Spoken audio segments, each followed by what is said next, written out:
और जब तुम जीवत्व का प्रयोग करते हो, जीवत्व का अर्थ होता है लिमिटेड, तो लिमिटेड आकृति में जो चेतन की अभिव्यक्ति हो रही वो ये तो नहीं कह सकती ना कि मैं अनंत हूं, उसमें अनंत नहीं है।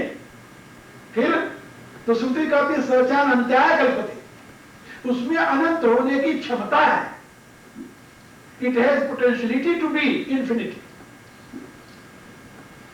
उसमें जो घटाकाश में आकाश है उसमें अनंत होने की क्षमता, उस अवस्था में अनंत नहीं है, उस अवस्था में तो सीमित है। जब वो घट टूटेगा तब तो अनंत की अभिव्यक्ति अनंत होगा, लेकिन तत्वतः वो अनंत होने में समर्थ है। घट टूटा था, अनंत अनंत है वो। इसी रूप से इस जीव में जीवत्व का अंत होते ही यह स्वयं में ब्रह्म की स्थिति को प्राप्त कर लेता है। इसीलिए तो भगवान ने कहा कि ब्रह्मभूत प्रसन्नात्मा न सोचत न कांक्षित, ब्रह्म भाव को प्राप्त हुआ। और ब्रह्म भाव को कौन प्राप्त होता है? जो इस रहस्य को जान लेता है। इस रहस्य को जानने वाला ब्रह्म भाव को प्राप्त कर लेता है। भगवान ये समझा रहे हैं, यस्मात् क्षरमति तो हम अक्षरादपिचोत्तमा। दूसरा अर्थ जो मैं आप लोगों को बता रहा था कि जहां तक उपाधि का संबंध है, जहां तक, चाहे वह ईश्वर की उपाधि हो चाहे वह जीव की उपाधि हो, ये समग्र उपाधि को क्षर शब्द से प्रयुक्त किया गया है। ईश्वर की उपाधि में भी तो आविर तिरोभाव होता है और जीव की उपाधि में भी आविर तिरोभाव होता है, यानी प्रकट होना अप्रकट होना, ये गति प्रकृति मात्र। तो प्रकृति को क्षर नाम से अभिहित किया गया है, उससे परे प्रभु है ही। लेकिन प्रकृति में जो चिदांश प्रकट है ईश्वर व जीव के रूप में, प्रकृति में जो चिदांश अभिव्यक्त है, प्रतिबिंबित है, उसके लिए तीन शब्द हैं हमारे यहाँ। एक दिन मैंने बताया था आप लोगों को, तीनों उदाहरण देकर, अग्नि का, वायु का और सूर्य का उदाहरण देकर के, और आकाश का मैंने समझाया। तो चाहे वह समष्टि चित्त में अभिव्यक्त हुआ चेतन हो, चाहे वह व्यष्टि चित्त में अभिव्यक्त हुआ चेतन हो, अभिव्यक्त हुए चेतन में कोई अंतर नहीं है, चेतन चेतन है एक, और दोनों सीमा में है। और चाहे वह समष्टि चित्त हो चाहे वह व्यष्टि चित्त हो, चित्त पदार्थ दोनों एक है, उनमें भी कोई अंतर नहीं है, वो भी प्रकृति के कार्य हैं। तो यहां पर मूल प्रकृति को लिया जाए और जिसकी संज्ञा प्रधान है वो क्षर है, क्षर भाव है, माने परिवर्तनशील है, चेंजेबल है। यहाँ क्षर शब्द का अर्थ होता है परिवर्तनशील। क्षर जो क्षरणशील है, मिटने वाली है, बनती है मिटती है, क्योंकि उसमें संघात से वो बन जाती है और विघात से विकर्ण से मिट जाती है। आविर्भूत होती है और तिरोभूत होती है। आविर तिरोभावात, इसके लिए दो शब्द है सांख्य दर्शन में, आविर तिरोभावात। तो समष्टि प्रकृति, व्यष्टि और समष्टि दोनों रूपों में आविर्भूत होती है और तिरोभूत होती है, प्रकट होती है और अप्रकट होती है, कारण से कार्य की अवस्था में आती है और कार्य से कारण की अवस्था में जाती है। ये डिवाइन प्ले चल ही रहा है उसका, अनंत काल से चल रहा है, इसका कोई इतिमिति नहीं है। एक तो ये इसकी स्थिति है, इसलिए इसकी संज्ञा क्षर है, क्षर कहते हैं इसे। और इसमें प्रतिबिंबित होने वाला जो चेतन है उसकी संज्ञा अक्षर है, चाहे वह समष्टि रूप में प्रतिबिंबित हो चाहे वह व्यष्टि रूप में प्रतिबिंबित हो। इसमें प्रतिबिंबित होने वाला, प्रकाशित होने वाला जो चिदांश है उसकी संज्ञा अक्षर है, क्योंकि तभी तो जीव और ईश्वर के नाम से जाना जाता है। और जो न तो कभी समष्टि चित्त में प्रकट हुआ न व्यष्टि चित्त में प्रकट हुआ, इन दोनों चित्तों से परे जो है, जो दोनों अवस्थाओं की अभिव्यक्तियों से जो परे है, उस चेतन को पुरुषोत्तम कहते हैं, वह पुरुषोत्तम है। तो चेतन में भेद केवल इसलिए है कि एक लिमिटेड फॉर्म में है और एक अनलिमिटेड फॉर्म में है। एक तो सीमा में अभिव्यक्त है और एक असीम अवस्था में है। तो सीमा में अभिव्यक्त हुए चेतन की अपेक्षा असीम स्थिति में रहने वाला चेतन उत्तम है, क्योंकि वो कार्य है, वो कारण है, वो उसका विवर्त है और वो उसका हेतु कारण है। इसलिए यहां पर जो गीता की व्याख्या में कर रहा हूं इस श्लोक की, उसको इस ढंग से आप समझिए कि समष्टि और व्यष्टि चित्तों के रूप में आविर्भूत होने वाली प्रकृति से तो वह चेतन सर्वथा भिन्न है, अतीत है, उससे तो परे है ही।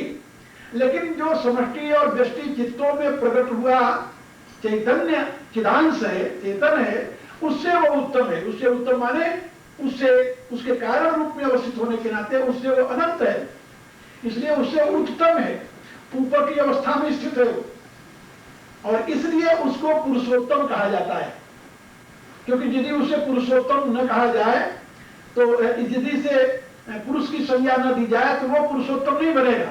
और पुरुष की अवस्था में पुरी शेतेत पुरुष, जो पुरी में विश्राम कर रहा वही पुरुष है। तो इसलिए व्यष्टि और समष्टि दोनों चित्तों में प्रकाशित होने वाला, विश्राम करने वाला जो चिदांश है, उससे इन दोनों अवस्थाओं से परे जो चेतन है वो उत्तम है। इसलिए उत्तम माने उच्च अवस्था में है, इसलिए उसे पुरुषोत्तम कहते हैं। और जहां पर सत असत की बात मैं बता रहा था, वहां भी यही व्याख्या है कि ये जो प्रकृति का कार्य जगत है, इसको गीता में असत कहा है। असत, असत माने मिथ्या नहीं, ना, असत शब्द का अर्थ गीता में मिथ्या नहीं होता, उपनिषदों में भी असत माने मिथ्या नहीं होता। असत शब्द का अर्थ होता है परिवर्तनशील, एक रूप में न रहने वाला, बस गीता ही मानती है। नहीं तो भगवान क्यों करते सत सच्चा अर्जुन, हे अर्जुन मैं ही सत हूं, मैं ही असत हूं, सत मैं हूं, असत मैं हूं, सत मैं हूं, असत मैं हूं, क्या माने क्या कि ये शरीर भी मैं हूं, मेरे अंश से उत्पन्न हुआ सदांश है, और इसमें चेतना जो है वह भी मैं हूं, वो सत है। तो जीव तत्व को, जीवन तत्व को सत कहा है और क्षर तत्व को असत कहा है।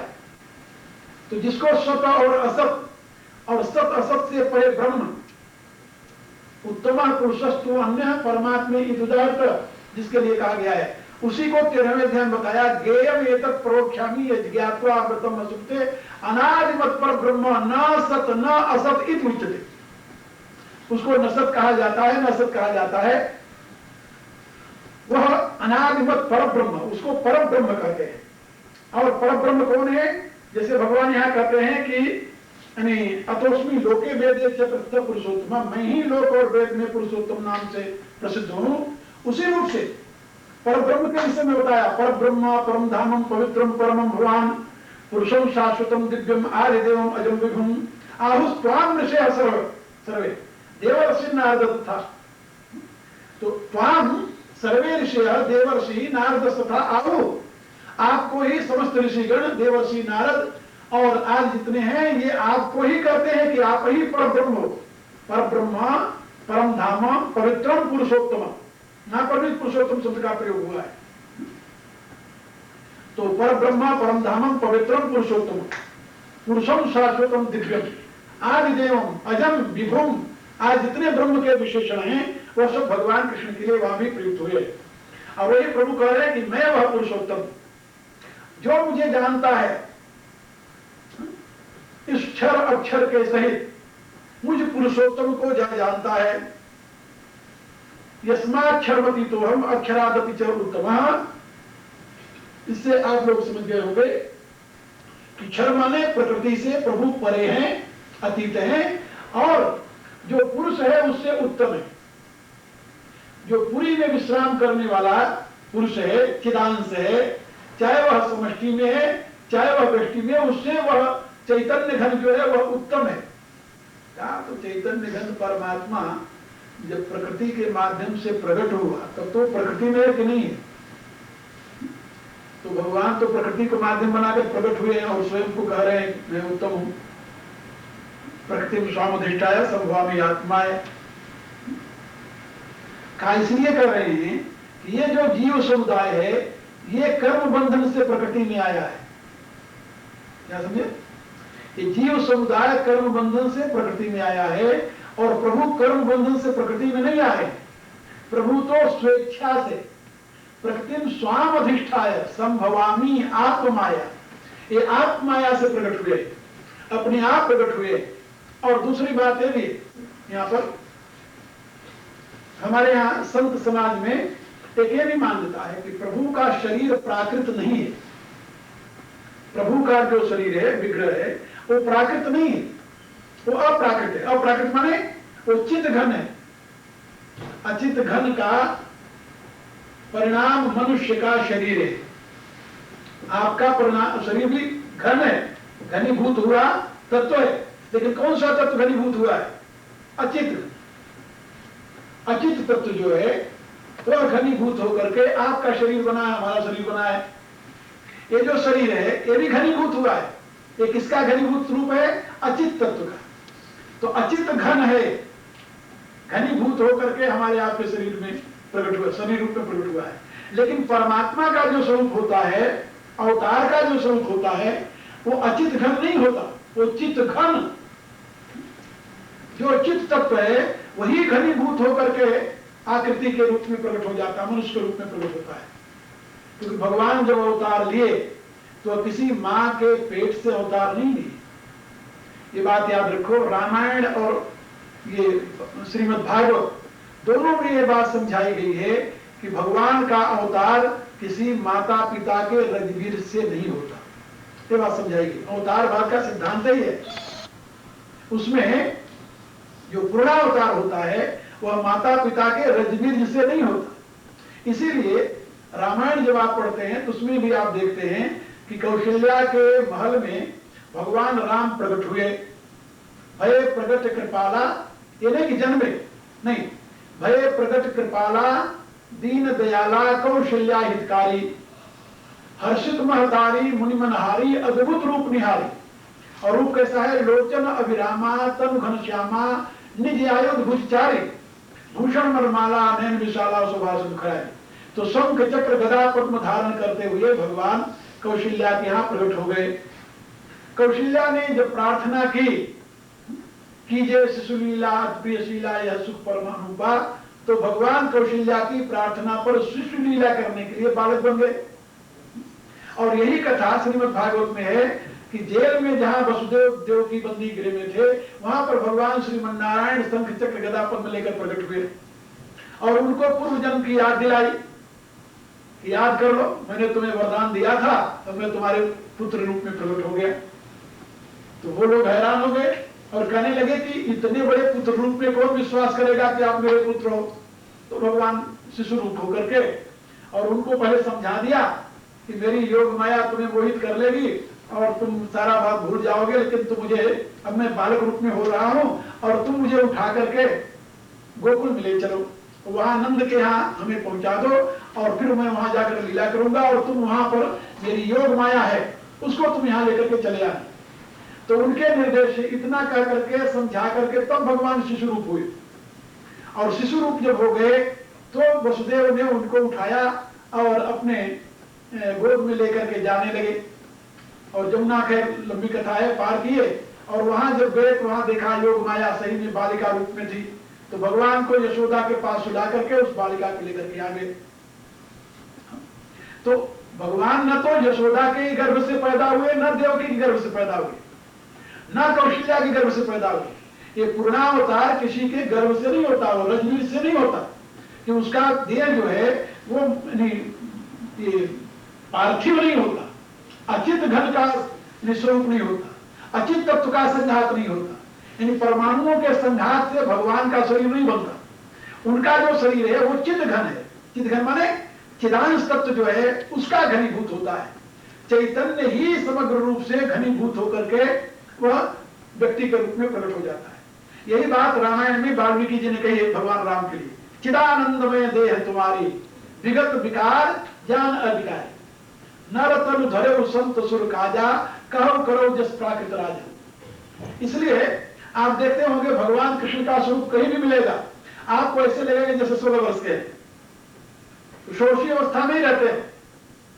उनके शरीर में किसी भी प्रकार की विकृति नहीं, विकार नहीं आता। जैसे मनुष्य के शरीर में विकार है, ये विकार नहीं होता वहां, क्योंकि वो चिदघन मूर्ति। भगवान के शरीर में किसी प्रकार का विकार नहीं होता और उनके शरीर में किसी प्रकार की का दोष नहीं आता। वो हमेशा सच्चिदानंदमय स्वरूप रहता है। इसलिए हमारे यहाँ ये भक्ति शास्त्र में ये बात समझाई गई और उपनिषद में भी ये प्रमाणित की गई। वेद का भी यही कथन है कि परमात्मा जब अवतार लेता है तो अपने सच्चिदानंद स्वरूप से प्रकट होता है और ये उसी में सामर्थ्य है कि सच्चिदानंद को ही घनीभूत कर दे। ये मनुष्य के बस की बात नहीं है, जीव के बस की बात नहीं है। जीव तो परतंत्र है और वह तो जीव कर्म बस दुख सुख भागी, वो अपने कर्मानुसार दुख सुख को भोगने के लिए प्राकृत शरीर को प्राप्त करके संसार में आता है। लेकिन परमात्मा का कोई कर्म नहीं होता, इसलिए वो किसी कर्म को भोगने के लिए संसार में नहीं आता। वह तो भक्तों की अभिप्सा को पूर्ण करने के लिए। उपासका नाम कार्यार्थ है ब्रह्मणो रूप कल्पना। श्रुति कहती है कि उपासकों की अभिलाषा पूर्ण करने के लिए परमात्मा अपने स्वरूप की कल्पना करता है और वह उस अवस्था में भी सच्चिदानंदमय होता है। उसका शरीर जो है वो चिदघन स्वरूप है। ये एक सिद्धांत है भक्ति शास्त्र का, हिंदू धर्म का बहुत बड़ा सिद्धांत है और इसको मैंने अभी जो श्याम शतक लिखा है उसमें मैंने इसको एक्सप्लेन किया है पूरा विशेष रूप से। तो यहां पर वही बात भगवान समझा रहे हैं कि मैं जो हूं, मैं दोनों प्रकार के क्षण